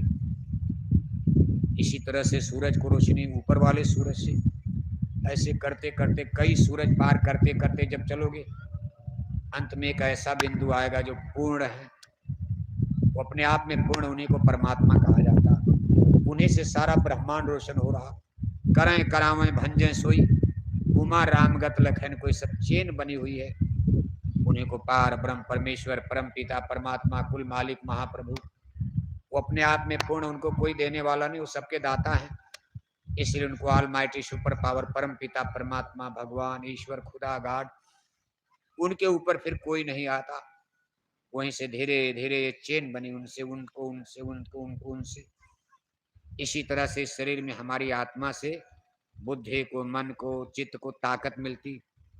तब हमारा मन, हमारी बुद्धि, हमारी चित्त काम कर रहा। पढ़ाई लिखाई आपकी चल रही। जिसकी आत्मा पर पाप का बोझा ज्यादा हो गया पूर्व जन्म का, उसकी आत्मा का प्रकाश, ब्रेन माइंड दिमाग को कम मिलता। ऐसे बच्चों का दिमाग कुछ कुंद हो जाता। अभी सब देखो, कुदरती सिस्टम है। आप लाख चाहो कि हम अपने बच्चे को इंजीनियर बना दें, आपके पास पैसा है, सोर्स है, लेकिन क्या आप बना पाते हो? कौन माँ बाप नहीं चाहे मैं अपने बच्चे को कलेक्टर बना दूं? सब चाहते हमारा भी बच्चा इलाहाबाद में यूनिवर्सिटी में इंजीनियर, डॉक्टर बन जाए। पैसा आपने भी खर्च किया, सोर्स, सिफारिश आपके पास, लेकिन आप अपने बच्चे को चपरासी नहीं बना पाए। एक मास्टर अपने बच्चे को, मास्टर नहीं, उसके पढ़ाए बच्चे कलेक्टर बन गए, और उसी मास्टर का बेटा चपरासी नहीं बन पाया। सोचो आप, मास्टर के पढ़ाए बच्चे आईएएस पीसीएस हो गए, और वही मास्टर अपने बच्चे को चपरासी नहीं बना पाता। क्योंकि आत्मा की, जैसे सूरज पर बादल आ गए तो सूरज की रोशनी धरती पर कम आएगी, ऐसे आत्मा के आगे अगर आवरण, पर्दा बादल की तरह आ गया, आत्मा का प्रकाश ब्रेन माइंड दिमाग को, हमारे मन बुद्धि को कम मिलता, ब्रीफ हो जाता। तब बच्चों का ब्रेन माइंड दिमाग कुंद हो जाएगा, कमजोर हो जाएगा। जैसे बर्तन छोटा है तो 2 लीटर का बर्तन, उसमें आप 2 ही लीटर तो दूध रखोगे। अब कहो 2 लीटर के बर्तन में 5 लीटर दूध रख दिया जाए, 3 लीटर गिर जाएगा और फ्लो कर जाएगा। और किसी का 10 लीटर का बर्तन है, आराम से 8 लीटर रख सकता है। इसी तरह से ब्रेन माइंड दिमाग, ये बर्तन छोटा बड़ा बन जाता, अपने आप बन जाता, या आवरण हो जाता। अब आप कितनों पढ़ाओ लिखाओ, लेकिन उनके दिमाग में कक्षा 10 में फेल ही होते जाएंगे, कितनों पैसा खर्च करोगे। तब आप कहोगे बाबा तू पढ़ना उड़ना बंद कर, चले तेरी शादी करा दी जाए।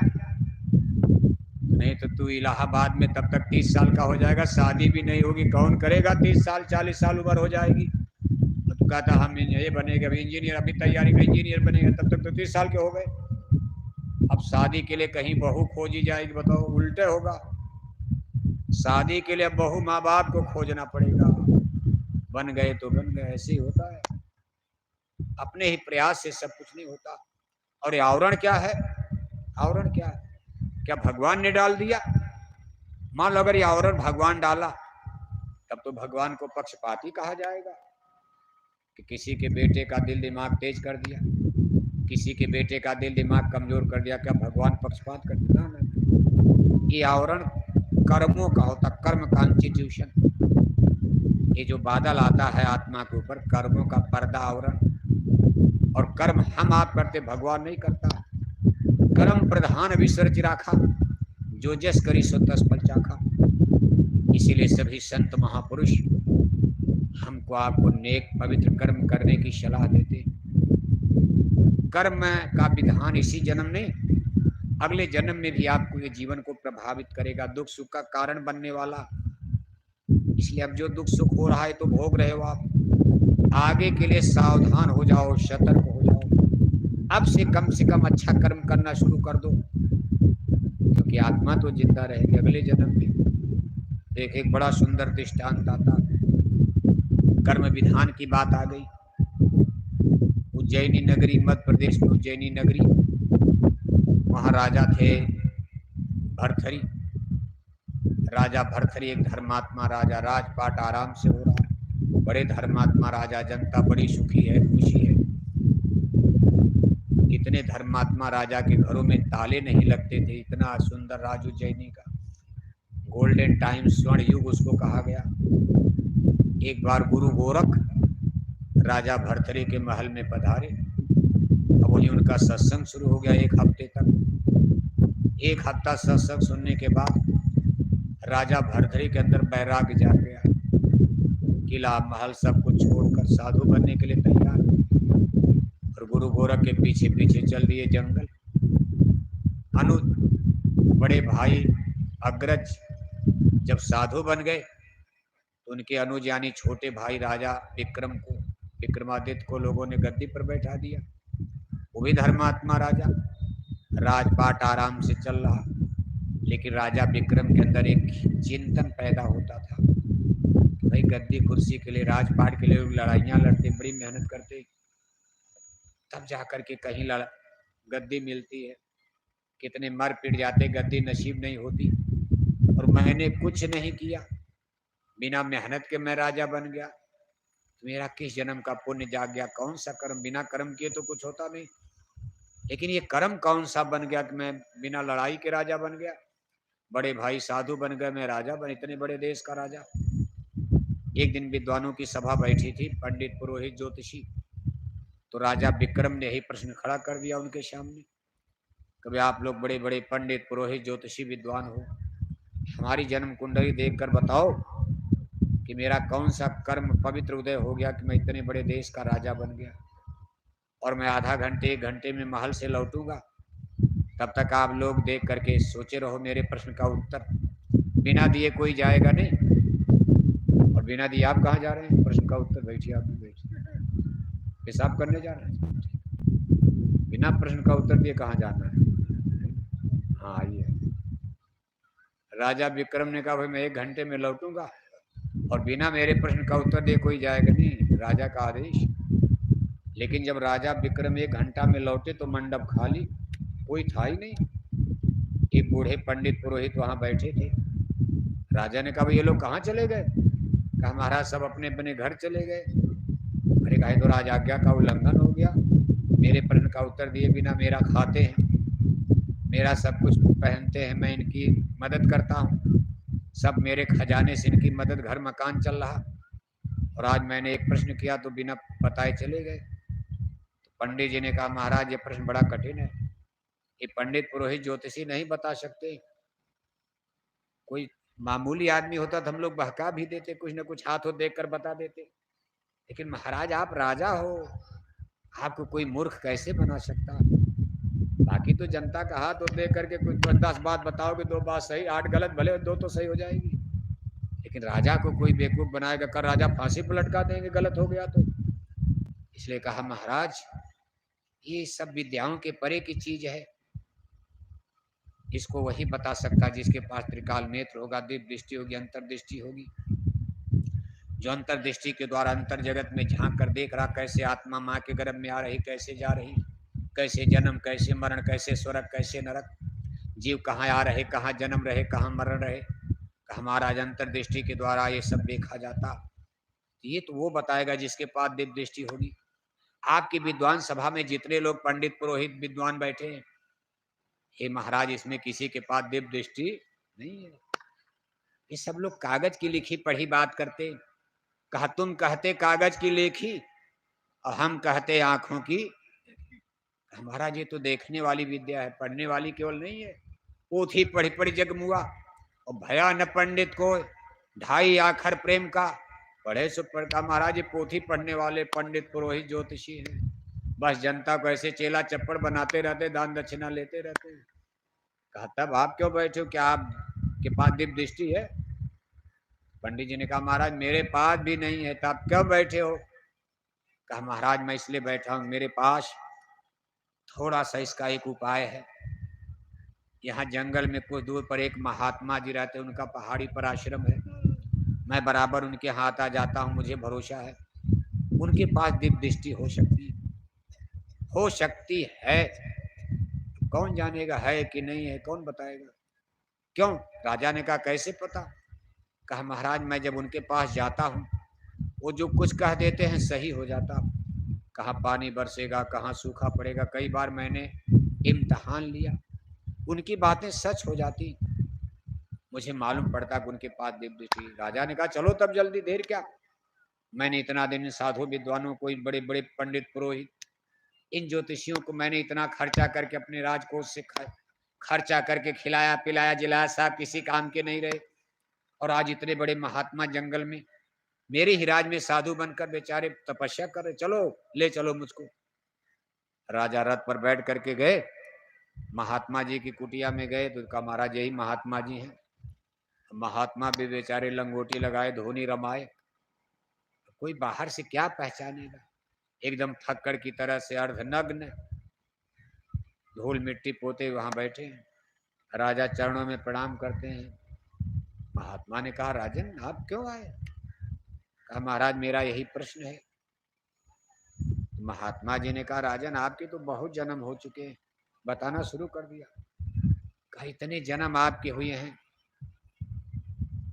इतना लंबा लेखा जोखा रे। कहा महाराज हर जन्म नहीं, मैं केवल इतना जानना चाहता हूं कि मैं उज्जैनी का राजा कैसे बन गया, कौन सा मेरा पुण्य कर्म उदय हो गया, मैं बिना मेहनत के, लड़ाई झगड़ा के, और मैं उज्जैनी का राजा बन गया। महात्मा जी ने कहा अच्छा सुनो इसको तो बता दूंगा। कहा महाराज आपका पिछला जन्म इसी उज्जैनी के जंगल में एक आदिवासी कोल भील के घर में आपका जन्म हुआ था। गरीब घर में, आपके घर में 2 भाई 1 बहन और एक माता पिता, यानी 5 लोग रहते थे।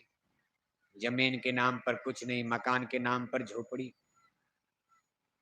आपके पास कुछ नहीं था, किसी तरह मेहनत मजदूरी से गुजर बसर हो रहा था। इसी बीच में उज्जैनी देश में सूखा पड़ गया, लगातार 2 बरस लोगों के घर में रोटी मिलना कठिन हो गया। आपके भी घर में कई दिन से फाका चल रहा, उपवास चल रहा। आपके पिताजी ने कहीं से मेहनत करके थोड़ा अनाज इकट्ठा किया, माता ने आटा बनाया, मोटी मोटी रोटी बन, तब लोग मोटी रोटी खाते थे। पतली रोटी तो आज के ज़माने में, उस जमाने के लोग जो आज आप रोटी बनाते 100-100 200-200 रोटी खा जाएंगे। बनाने वालों का हाथ दुखने लगा, उनका पेटे नहीं भरेगा। उसमें लोग ज़्यादा खाते थे, 5-5 किलो तो गुड़ खा जाते थे, 10-10 किलो कच्चा आटा पी जाते थे। लेकिन ताकत, शेर को फाड़ सकते थे, पेड़ उखाड़ देते थे, पहाड़ उठा लेते थे, कुंतल का कुंतल ऐसे। तो मोटी मोटी 5 रोटी बनी, सब लोग खाने बैठ गए। झोपड़ी घर तो था ने अंदर, बारी 5 लोग लाइन से बैठ के एक एक रोटी लेकर। उसी समय एक भूखा भिखारी लाठी लेकर ऐसे गड़गड़ गड़गड़ आया। आपकी रोटी को देखकर लालच आ गया। अरे कहा महाराज एक टुकड़ा हमको भी, मैं भी कई दिन का भूखा हूँ। जब आम जनता को रोटी नहीं मिले तो भिखारी को कहाँ से मिलेगी, वो भी भूखा दूखा। रोटी मांगी, तब तक आपके माता जी ने डांट दिया, जा रोटी खाने आया। फिर भी हाथ बढ़ाया, कहा एक टुकड़ा दे दो। पिताजी को गुस्सा आया, वो भी डांटने लगे, गाली देने लगे, तब भी नहीं गया, हाथ बहलाया। तब तक आपके बहन को गुस्सा आया, उसने कहा जा कहीं टट्टी खा ली। रोटी खाने आया, तब भी नहीं गया। तब तक आपके भाई को गुस्सा आया, उठाया लाठी और एक डंडा मारा, भिखारी गिरा, रोने लगा। फिर भी नहीं गया, कहा एक टुकड़ा दे दो। हे महाराज आप सबसे छोटे थे, उम्र में सबसे छोटे, आपको दया आ गई। विधि का विधान देखो, दया आ गई। छोटे बच्चे, लेकिन संस्कार ऊंचा था, दया आ गई। आपने अपनी पूरी रोटी उठाकर भिखारी की झोली में डाल दिया। कहा जा, भिखारी आपको लाख दुआ देता आगे बढ़ गया। जा तू राजा बन जा, तू बहुत बड़ा दानी बन जाएगा। आप जैसे भिखारी लोग, आप इनको 2-4 पैसा दे तो आशीर्वाद तो देंगे ही। ऐसे भिखारी आशीर्वाद देता आगे बढ़ा। इधर आपके घर वाले आपको लगे डांटने, बड़ा दानी बनता है। अरे देना भी था तो एक टुकड़ा देते, पूरी रोटी दे दिया। इतनी मेहनत से तो रोटी मिली। सब लोग अपनी रोटी खाने लगे, लेकिन आपकी माँ का दिल तो माँ का होता। अब माँ कैसे सोचे भाई, माँ रोटी खा, बेटा भूखा रहे। माँ ने अपनी रोटी फिर आपको, पहले तो डांटा फिर आपको दे दिया। आपने इनकार कर दिया, ना मेरे भाग्य में आज यही है, आज मैं भूखा रहूंगा, मैं किसी का हिस्सा नहीं खाऊंगा। आपने रोटी माँ की तरफ कर दिया। हे महाराज, उस दिन आप रात में भूखे सो गए। सब लोग रोटी खाए, लेकिन आप एक दिन फिर भूखे रह गए। अपना सर्वस्व दान करके आपने भूख में अपनी रात बिता ली। ईश्वर ने इसको नोटिस मिल लिया और एक रोटी के बदले आपको उज्जैनी का राज लिख दिया कि जा तू उज्जैनी का राजा बनेगा। एक रोटी पर राजा ने कहा, फिर मेरे भाई बहनों का क्या होगा? मैं तो राजा बना, वो लोग कहा उनके बारे में मत पूछो। जाओ, जो इस समय माता पिता भाई बहन, उनको देखो, आप राजा हो। अरे कहा नहीं, उनका भी तो बता दो। कहा अच्छा बैठो रथ पर। बैठा करके उज्जैनी की तरफ आते, महल की तरफ, महल के दरवाजे पर एक कुतिया मिल गई, लगी भूखने। महात्मा जी ने कहा, कुतिया को गौर से देखो, ये पिछले जन्म की तुम्हारी माँ है, जिसने उस भिखारी को रोटी न दे करके गाली दिया था, भूख रही है। अंदर गए, एक भिखारी मिला। कहे पिछले जन्म के तुम्हारे पिताश्री हैं, भिखारी को रोटी न दे करके भिखारी को गाली दिया। आज भगवान ने इनको भिखारी बनाया, अब इनको खुद पता चलेगा पेट की भूख क्या होती है। आगे गए धोबिन घाट पर, धोबिन कपड़ा धो रही थी। कहा पिछले जन्म की यही तुम्हारी बहन है, जिसने कहा था जा कहीं टट्टी खा ले, मैला खा ले, गंदगी खा ले। आज ऐसे स्थान पर भगवान ने खड़ा कर दिया। पूरे गांव नगर का टट्टी पेशाब मैला कुचैला जीवन भर धोती रहती है। और भाई तुम महाराज नरक चले गए, नहीं देख पाओगे। जिन्होंने भूखे गरीब भिखारी को डंडा मार दिया, उनसे भगवान इतने नाराज, उनको नरकों में डाल दिया। और हे महाराज, नरक धरती पर नहीं है, अंडी लोक में पड़ता। अंडी लोक हमारी धरती से बहुत दूर हो धरती है, आप देख नहीं सकते हो, मैं तो दिखा सकता हूँ। अंतर्दृष्टि दिव्य दृष्टि खोलकर महाराज, मैं आपको नरक स्वर्ग सब दिखा सकता हूँ। लेकिन अपने भाई की नरकों में तकलीफ देकर कैसे जलाए जा रहे, कैसे मारे जा रहे, कैसे उनको वहां सताया जा रहा, काटा जा रहा, अगर आप देख लोगे तो बेहोश होकर मर जाओगे आप। इसलिए महाराज, अब आप कृपया महल में वापस जाओ, राजपाट करो। हमारी बात याद रखना कि आज आप राजा बन गए हो, आपके पास अब कमी नहीं है। दान पुण्य करते रहना, और हो सके तो किसी गुरु की खोज कर लेना, क्योंकि राजपाट बहुत दिन नहीं रहता। अपनी आत्मा के कल्याण के लिए सदगुरु खोजो रे प्यारे, जगत में दुर्लभ रतन है। किसी संत की खोज कर लेना, किसी गुरु की खोज कर लेना। राजपाट करते हुए, गरीब गुरबों की सेवा करते, दान पुण्य करते हुए, अपनी आत्मा के कल्याण के लिए भगवान का भजन करना, अपनी आत्मा के कल्याण के लिए नाम कमाई, शब्द कमाई कर लेना। यही आत्मधन की अमूल्य दौलत मौत के बाद साथ जाती है। ये कह करके महात्मा जी ने राजा को विदा किया। आप इतिहास पढ़ते हो राजा विक्रम का, विक्रमादित्य का इतिहास उज्जैनी के इतिहास में एक स्वर्ण युग माना जाता है।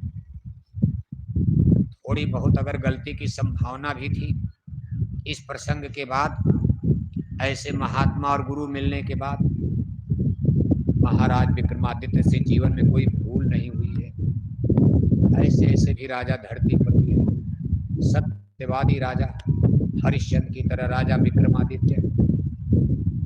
कहने का मतलब यह है, हमको आपको भी इसी तरह अपने कर्मों पर सदैव ध्यान देना चाहिए। आप क्या कर रहे हो, कभी आपने सोचा है? देने की जगह लेना शुरू कर दिया। 1 लाख सरकार तनख्वाह देती है।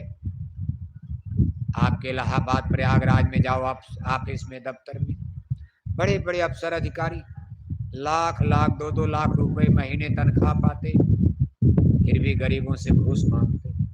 देने वाला हाथ नहीं, सब लेने वाले हाथ हो गए। 1 फुट जमीन के लिए भाई भाई को गोली मार रहा, थोड़ी सी दौलत के लिए बीबी ने पति को मरवा दिया, पति ने पत्नी को मरवा दिया, थोड़े से पैसे के लिए चाचा ने भतीजा को मार डाला, थोड़े से जमीन के झगड़े में बाप और बेटे टकरा जाते। लेकिन ये कर्म आपके लिए घातक बनेगा। परलोक में, लोक भी नष्ट होगा, परलोक भी नष्ट होगा। इसलिए मेरे भाई, जय गुरुदेव मिशन की तरफ से आपको प्राइमरी स्तर की बातें, good idea, good behaviour, good thinking, अच्छी सोच, अच्छा चिंतन, अच्छा व्यवहारिक जीवन, आपका सुचितापूर्ण और पवित्र रहने गहने आचार विचार घर परिवार में, पवित्र भोजन करो, पवित्र कर्म करो, पवित्र सोचो, पवित्र चिंतन करो, अच्छा विचार करो। अभी तो यही पढ़ाया जा रहा है प्राइमरी का सत्संग। बाकी साइंस ऑफ सोल, आत्मा परमात्मा, अगम अपार विद्या गूढ़ ज्ञान, उसको बताया जाएगा। जुड़ करके भागने लगो, अरे जय गुरुदेव मिशन के लोग तो रामायण मंदिर देवालय मानते नहीं है।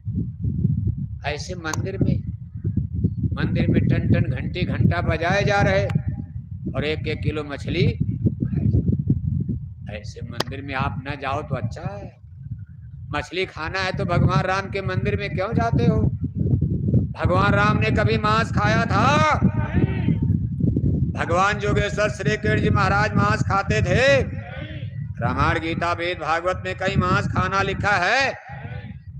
मंदिर में तो शाकाहारी जा सकता है, हम लोग जा सकते हैं, हम जय श्री राम बोल सकते हैं, लेकिन वो लोग जय श्री राम नहीं बोल सकते। जय श्री राम, राधे श्याम सीताराम, शाम को लिया 10 ग्राम, टनाटन हो गए, दिन भर अंडा राम राम, और शाम को 1 किलो अंडा खा रहे, शराब पी रहे। क्या राम को बदनाम करते हो आप?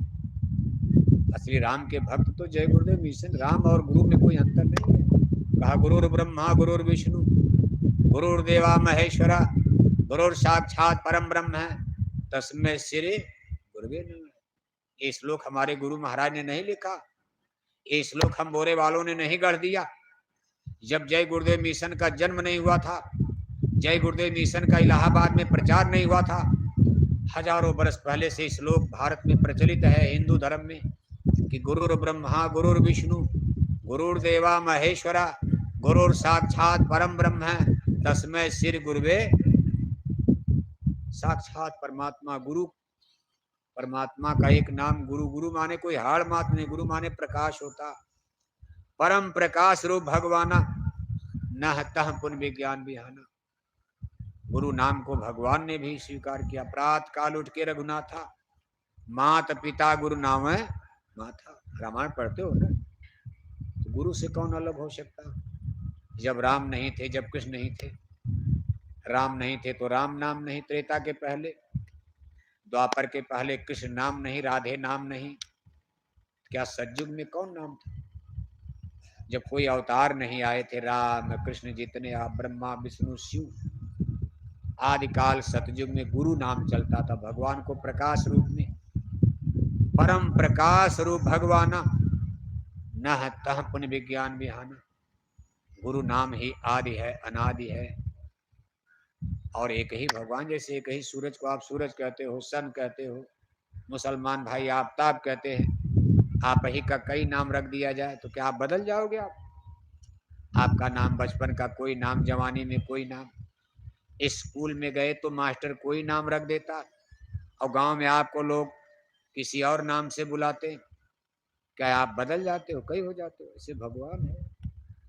इसलिए गुरु नाम पर कोई शंका आपको नहीं करनी, कोई नहीं नहीं अलग पंथ खड़ा हो रहा।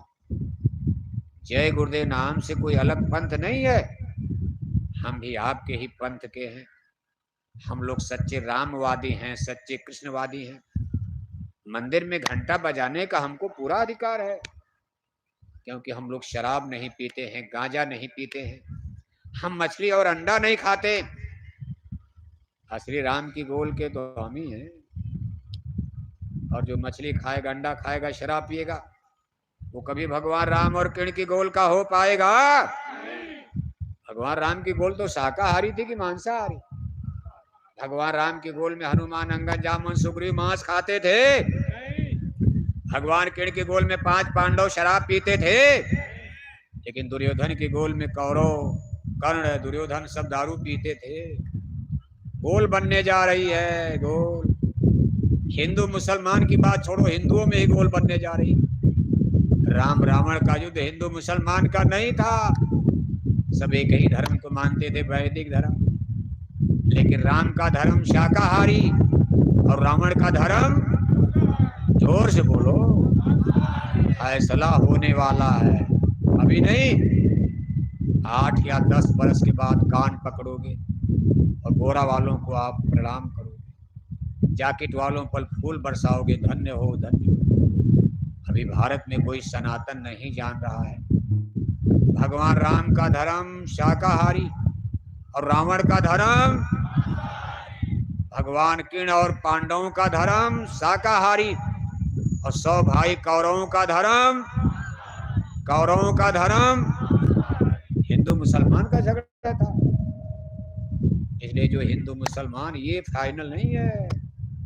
फाइनल तो हिंदू हिंदू का, मानव मानव और दानव का, सूर और असुर का, मानव और दानव का, अच्छे और बुरे का, पाप और पुण्य का, धर्म और अधर्म की लकीर खींची जा रही है।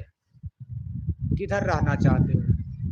हिंदू मुसलमान की लकीर मिट जाएगी, थोड़े दिन में खत्म। मुसलमानों को इलाहाबाद से निकाल कर क्या पाओगे?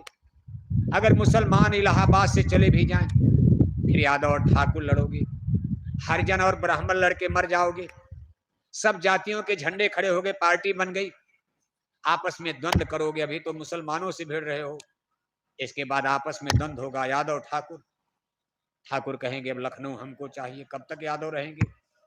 हरिजन कहेंगे हमको चाहिए, मुसलमान ठाकुर ब्राह्मण कहेंगे अब हमारी गद्दी मिले, बहुत दिन हो गया, पहले तो बहुत किया गद्दी। आजादी के बाद तो ब्राह्मणों ने ही गद्दी लिया। जिस दिन भारत में इमरजेंसी लगी, आधा दर्जन मुख्यमंत्री भारत में ब्राह्मण थे, और लेकिन बीच में वो पीछे हट गए। या आपने हटा दिया, भगवान ने हटा दिया। इमरजेंसी लगा के गुरु महाराज को जेल में डाल दिया उन्हीं लोगों ने, ईश्वर ने हटा दिया। अब ब्राह्मण भी करे भाई कब तक हम वनवास में रहेंगे, हमारा भी अब मुख्यमंत्री का नंबर फिर आना चाहिए। ठाकुर करे ने अब हम रहेंगे, हरिजन करे भाई हमारा भी तो नंबर लगाओ। भर हैं, पासवान हैं, वर्मा हैं, कुर्मी हैं, पटेल हैं, गुजर हैं, जाट हैं, कुशवाहा हैं, मौर्य हैं, सब झंडे बनाकर लाठी झंडा लेकर तैयार खड़े हैं। झगड़ा इतना आसान हल करना नहीं है कि केवल मुसलमानों का मामला निपट जाएगा, हम लोग प्रेम कर लेंगे। प्रेम तो तभी होगा जब सत्संग सुनोगे। इसलिए जय गुरुदेव मिशन आपको बहुत दूर की बात, 10 बरस के बाद की बात आपको बताई जा रही है। हम 10 बरस आगे देख रहे। जातियों का झगड़ा खड़ा होने वाला है। हिंदू मुसलमान ही नहीं, यादव ठाकुर, हरिजन ब्राह्मण, ऊंचा नीचा, अमीर गरीब, फॉरवर्ड बैकवर्ड, लड़ मेरे कट जाओगे आप। इतना द्वंद्व भारत में खड़ा हो सकता। इसलिए शाश्वत सनातन धर्म को समझने की कोशिश करो और इस चीज को देखो, मानव और दानव, अच्छा और बुरा देखो। केवल किसी जाति का अच्छा हो सकता और किसी जाति वाला खराब भी हो सकता। कोई पूरी जाति खराब नहीं, कोई पूरा धर्म खराब नहीं, कोई पूरा देश खराब नहीं, पूरा कोई घर खराब नहीं होता। एक रावण वहीं विभीषण पैदा हो जाता, जहां आज कौरव हैं वहीं पांडव पैदा हो गए। एक घर में कोई अच्छा है, कोई बुरा होता। इसलिए किसी एक जाति से, धर्म से नफरत क्यों करते हो? अपने बेटा बेटी इतनी गलती कर रहे, कोई आप दंड नहीं देने को तैयार, उनको समझा नहीं पा रहे और कहते पूरी जाति खराब है, हम सब अच्छे हैं। न जाति बुरी है, न धर्म बुरा है, बुरा है हमारा कर्म है, हमारी सोच बुरी हो गई। इसलिए सोच को पवित्र बनाओगे, हर जातियों में, हर घर में आपको अच्छे नजर आएंगे, कोई आपका दुश्मन नहीं नजर आएगा। सबको जीने दो, जियो और जीने दो। सब भगवान की आत्माएं हैं। किसी को मारोगे, काटोगे, ईश्वर आपको दंड दे सकता है, सजा दे देगा। इसलिए जय गुरुदेव मिशन की तरफ से आपको जो चीज सिखाई जा रही है कि पशु पक्षी मारना बंद करो, आदमी क्यों कोई मारेगा? अगर जानवर मारना बंद कर दिया, गाय बैल मुर्गी मुर्गा बकरी पर दया आ गई, किसी का बेटा बेटी कोई मारेगा? गाय बैल बकरी मुर्गी मारते तो आदमी मारने में क्या, गोली मार दिया, दया मया नहीं, बच्चे मार दिया, बच्चे मार दिए, कत्ल कर दिया पैसे के लिए। आज दया का भाव ही खत्म कर दिया। जिनके दया धर्म ना तन में, मुखड़ा का देखो दर्पण में। इसलिए प्रेमी भाई बहनों, इस शाकाहारी धर्म को समझने की कोशिश करो। आज जय गुरुदेव मिशन की ललकार है, जय गुरुदेव मिशन का आपके सामने संदेश है, अपील है, प्रार्थना है। हमारी दो चीज को याद रखना, भविष्य में जरूरत पड़ेगी और एक दिन मानना है आपको। पहली चीज तो ये कि अपने चूल्हे पर मुर्गा पकाना बंद कर दो। सभी लोग, हिंदू मुसलमान जो भी हो आप, अगर नहीं पका रहे तो कभी मत पकाना। अगर चूल्हे पर मुर्गा पकने लगा तो बंद करो जल्दी। दूसरी हमारी अपील है कि किसी गुरु की खोज कर लेना। प्रयागराज में मिल जाए, काशी में मिल जाए, अयोध्या में मिल जाए, कहीं आपको कोई गुरु मिल जाए, अपनी आत्मा के कल्याण के लिए गुरु की खोज। ये गुरु तो पढ़ाई लिखाई कर ही रहे हो, शिक्षा जरूरी है, बाल बच्चों को पढ़ाओ लिखाओ, लेकिन आत्मा के कल्याण, ये तो शरीर रक्षा के लिए है पढ़ाई लिखाई। रोटी कपड़ा मकान के लिए पढ़ाई लिखाई, engineer doctor master teacher tutor जज बैरिस्टर IAS PCS बनकर नौकरी करोगे, पैसा कमाओगे, अच्छा घर अच्छा मकान अच्छा भोजन अच्छा कपड़ा, 1 करोड़ की कार में चलोगे। लेकिन आत्मा की रक्षा के लिए भी गुरु कर लो। ये मास्टर ये गुरु हिंदी अंग्रेजी वाले आत्मा की रक्षा का भेद नहीं बता सकते। इसके लिए किसी गुरु की खोज कर लेना। और जो गुरु करने जाना था, हमारी एक अपील और ध्यान देना, शब्द गुरु की खोज करना। शब्द गुरु, जागो शब्द गुरु मेरे घट में। जब आप गुरु बनाने जाना तो गुरु महाराज से पूछना, गुरु महाराज आप हमारी आत्मा को जगा कर वेद वाणी ब्रह्म वाणी, ब्रह्म माने ईश्वर, वाणी माने आवाज, क्या भगवान की आवाज को हमारी आत्मा से जोड़ सकते हैं? सूरत को नाम धुन से आप इसका संबंध है बना सकते हैं? इसको शब्द गुरु कहते हैं, जो आपको भगवान की आवाज इस मनुष्य शरीर में वेद वाणी ब्रह्म वाणी अनहद वाणी अनहद ना सुना में, इसको कहते हैं शब्द गुरु। अगर ये बात आपने गुरुओं से कर दिया तो गुरु लोग यही सोचेंगे चेला तो हमसे ज्यादा जान रहा है, क्योंकि भारत के गुरुओं के पास ये विद्या बहुत कम है। वो तो आपको बाहर बाहर बाहर बाहर कहते ये पूजा करो ये पूजा करो ये पूजा करो, मछली अंडा भी खाते रहो, तिलक टीका लगाए तो मुक्ति मिल जाए। ये सब धोखा है, भ्रम है। इसीलिए तो धर्म का